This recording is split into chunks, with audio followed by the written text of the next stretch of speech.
Il est 12h30 dans la région de Gbeka et partout en Côte d'Ivoire. Bonjour à tous et merci de suivre le temps d'information sur RTI2, la chaîne la plus proche des populations. Au sommaire de cette édition, préparer la rentrée scolaire 2023-2024, une tâche à laquelle s'attellent les parents d'élèves, enseignants et responsables d'établissements. Pour eux, tout doit être fin prêt pour une réussite de la rentrée scolaire le 11 septembre prochain. Et puis hors de chez nous, des responsables militaires ont été arrêtés après la répression d'une manifestation qui a fait une cinquantaine de morts mercredi à Goma, au Congo. Encore merci à vous d'être présents pour le temps d'information sur RTI2. La rentrée scolaire est officiellement prévue le lundi 11 septembre 2023. Certains parents d'élèves ont déjà tout préparé pour leurs enfants, tandis que d'autres parents d'élèves démunis ne savent à quel sens se vouer. Des établissements ont déjà ouvert leurs portes aux inscriptions avec en leur sein tous les kits scolaires, pendant que d'autres sont encore en phase de réhabilitation pour offrir un cadre d'études sain aux élèves. Dans les librairies, l'affluence évolue au fur et à mesure que le 11 septembre approche. Clarisse Kanyala et Maïssa Kogey nous font vivre cette ambiance. Et son ami et puis ses parents.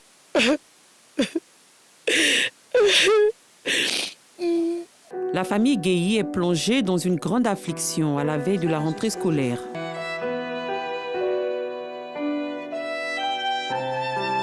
Cette famille, comprenant 3 enfants, dont le père a rendu l'âme il y a quelques jours, a perdu son unique espoir. Le problème était là, il ne sait pas comment il a fait. Il ne peut pas qu'ils vont à l'école parce que l'école là-bas, on les a mis là-bas. Il y avait un crédit sur nous.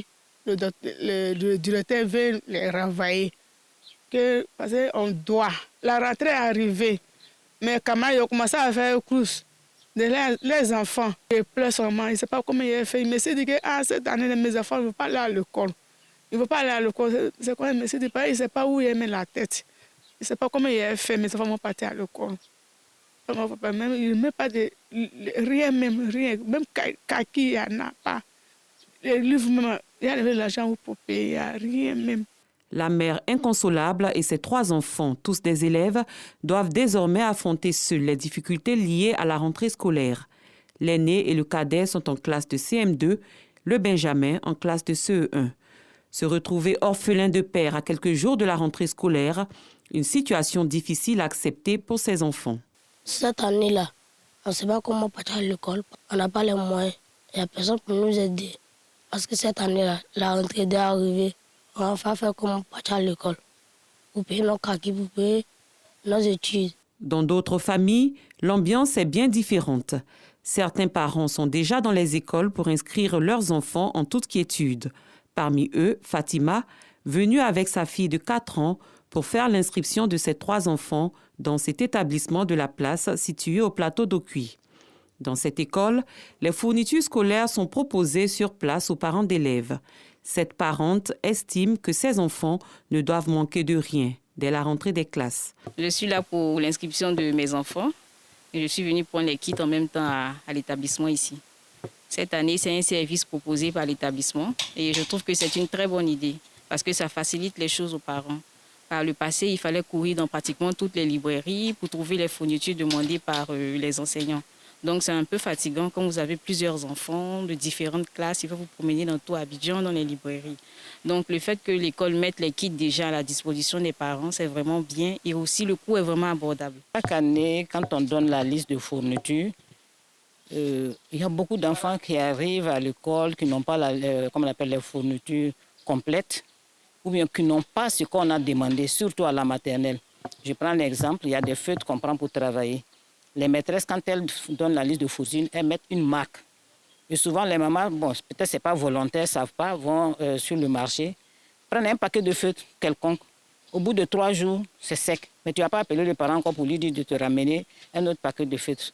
Donc, pour la qualité même, on se dit, on va nous-mêmes aller choisir, ils vont venir prendre. Les préparatifs de la rentrée scolaire se font à tous les niveaux et différemment selon les réalités. Ici, avant le démarrage des inscriptions, certaines salles de classe sont dotées de nouveaux tables-bancs. Les toilettes sont en réfection en vue d'accueillir les élèves dans un environnement sain et agréable. J'ai rencontré l'ensemble des éducateurs et nous avons échangé sur l'organisation à prendre pour bien accueillir les parents. Que les inscriptions en ligne seront lancées et qu'on les apprêterait pour les attendre pour les inscriptions physiques. Voilà, nous avons pris certaines dispositions pour que la cour ne soit pas remplie de parents d'élèves, pour qu'on les ait mis dans les salles de classe avec chaque éducateur de niveau qui doit parfaitement les recevoir dans de très bonnes conditions. Dans la plupart des établissements, les portes sont déjà ouvertes pour les inscriptions. Dans cette école, les inscriptions ont démarré depuis le 20 août. Je suis venue faire mon inscription en ligne avec ma camarade et c'est un grand soulagement pour moi. Je crois que dans les jours à venir, je vais venir faire mon inscription physique. Munis des listes de fournitures, les parents d'élèves prennent d'assaut les librairies. Certains seuls, d'autres accompagnés de leurs enfants. Pour des parents, la veille de la rentrée scolaire est un moment de grande dépense et de stress. J'ai 2 enfants au secondaire.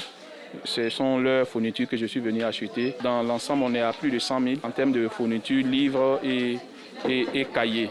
Au dire des responsables de cette librairie, l'ambiance change favorablement au fur et à mesure. Tout traîne d'abord, mais n'empêche que d'autres anticipent. Et actuellement, on reçoit des listes des parents qui viennent des écoles pour anticiper un peu sur la rentrée. Si chaque rentrée scolaire est parfois un moment de stress pour les parents, cette période est une opportunité pour les commerçants. Pour les couturiers du grand marché d'Adjamé, c'est l'occasion de faire de bonnes affaires. Cet atelier de couture s'est reconverti pour la circonstance dans la couture de tenues scolaires face à la forte demande des commerçants et parents d'élèves à l'approche de la rentrée. Ici, ce sont des milliers de tenues confectionnées pour les commerçants de plusieurs communes d'Abidjan et des villes de l'intérieur. À cette rentrée, on confectionne uniquement les tenues scolaires, que ce soit les 1000 carreaux, les maternelles, bleu-blanc, spéciales, entrée scolaire. On fait des centaines de tenues par jour. Certains commerçants du marché ont déjà paré leurs magasins de tenues de tout genre et de kits scolaires. Pour l'heure, ce n'est pas encore la grande affluence. C'est la rentrée, on s'est préparé en conséquence. On a fait un bon stock. On attend maintenant les clients. Actuellement, c'est lent, mais on espère que ça va aller. Une occasion pour Myriam et sa famille de choisir les plus belles tenues pour leurs 2 fillettes. Je suis venue avec 2 enfants.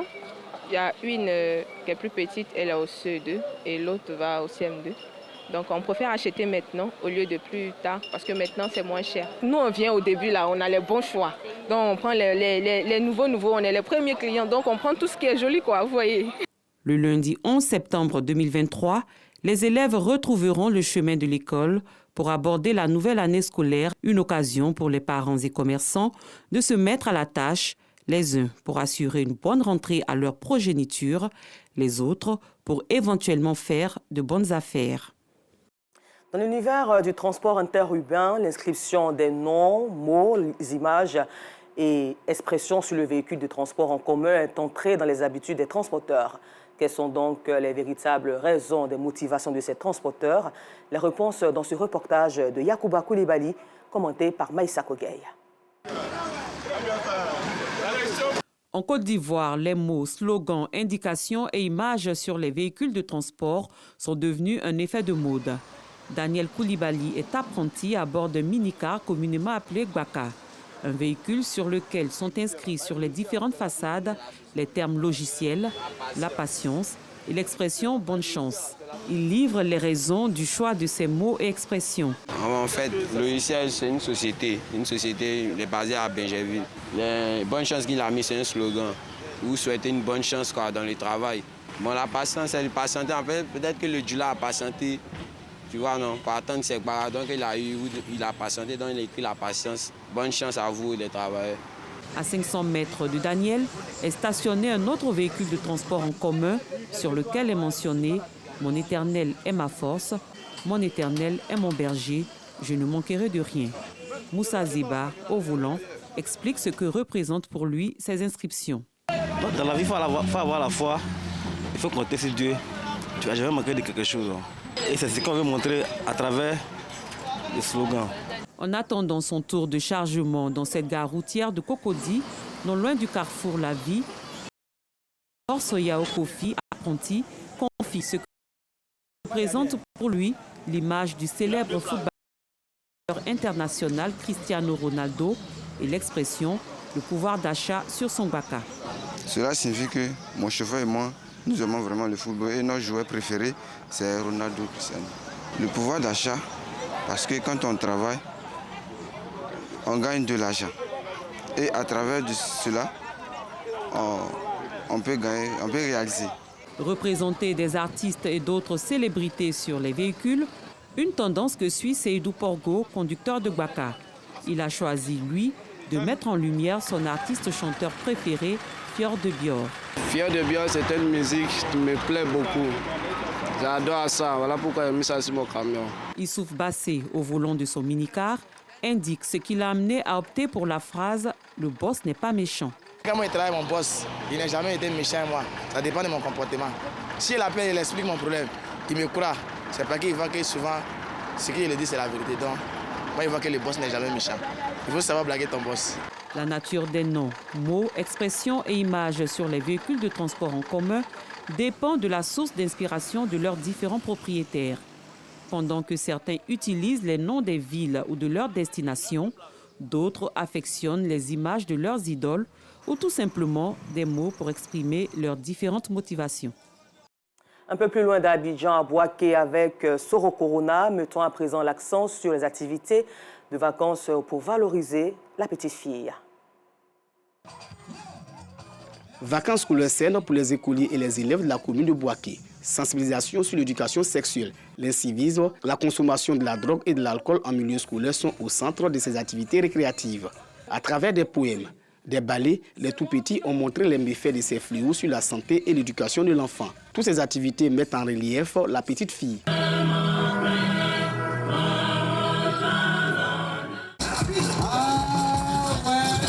Merci beaucoup.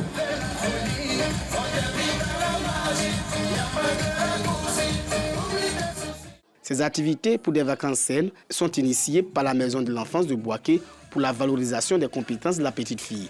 Nous avons mis en avant la jeune fille pour la valoriser et l'inviter à utiliser ses compétences, ses qualités pour construire son avenir. L'objectif de cette activité, c'était de promouvoir la jeune fille africaine pour montrer qu'elle a sa voix dans la société. Les parents et les structures en charge de la petite enfance se réjouissent de la tenue de ces festivités socio-culturelles. Les meilleurs participants à ces différentes activités sont répartis avec plusieurs présents. Présents composés essentiellement de cahiers et de livres pour permettre aux parents de mieux préparer la rentrée scolaire 2023-2024. À présent, la page de sport, Moyabi Diabaté et Arsène Kouassi reviennent sur le parcours du joueur emblématique africain de la sélection du Mali. Dans les années 1970, Salif Keïta, décédé ce samedi 2 septembre à Bamako. Le football est en deuil. Le Malien Salif Keïta, dit Domingo, n'est plus. L'ancien attaquant des Aigles du Mali est décédé ce samedi 2 septembre à l'âge de 76 ans. L'Afrique perd l'un de ses meilleurs footballeurs de l'histoire. Il a été le premier ballon d'or africain en 1970. Il a notamment évolué à l'AS Saint-Étienne où il remporte 3 titres de champion de France. Il a défendu les couleurs de l'Olympique de Marseille, Valence Sporting Club de Portugal. Il a conduit le Stade malien en 1965 et l'AS Real de Bamako en 1966 en finale de la Coupe d'Afrique des champions. Avec la sélection malienne, il a atteint la finale de la CAN en 1972. Président de la Fédération malienne de football entre 2005 et 2009, Salif Keïta était depuis 2013 ambassadeur à vie de l'AS Saint-Étienne. Comme Alfredo Di Stefano, Ferenc Puskás, Diego Maradona, le roi Pelé et Laurent Pokou, Salif Keïta Domingo a rangé définitivement les crampons. Hors de chez nous, le gouvernement congolais a annoncé ce 4 septembre 2023 l'arrestation de responsables militaires après la répression d'une manifestation qui a fait une quarantaine de morts le 30 août dernier à Goma. Et puis, nous terminons ce temps d'information au Kenya. Le premier sommet africain pour le climat s'ouvre ce lundi 4 septembre à Nairobi. Les organisateurs veulent montrer que le continent peut être une puissance plutôt émergente dans le combat en faveur de la protection de la planète. Merci et bonne suite de programme sur RTI2.